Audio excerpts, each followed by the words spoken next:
Johnny Depp wishes Amber Heard no ill will nearly 1 month after his big win in the defamation trial.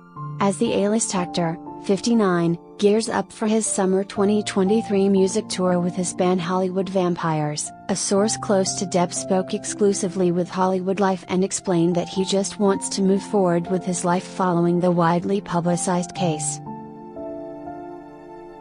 After all is said and done, Johnny wishes no ill will for Amber.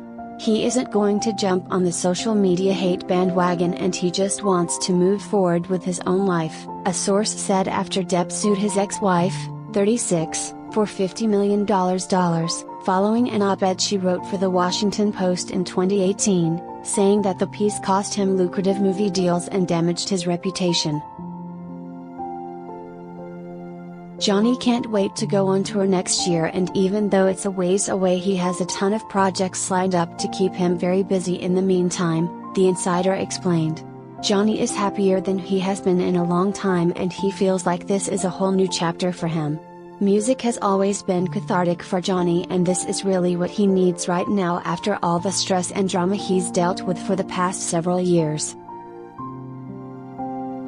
After Johnny triumphed in his lawsuit against the Aquaman actress, the actor and musician announced on June 22 that he's going on tour with his rock band Hollywood Vampires.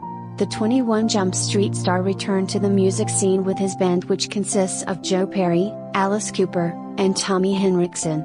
Johnny is currently filming Puffins, where he stars as Johnny Puff. He's also set to play Louis XV in Jean du Barry, which is in pre-production.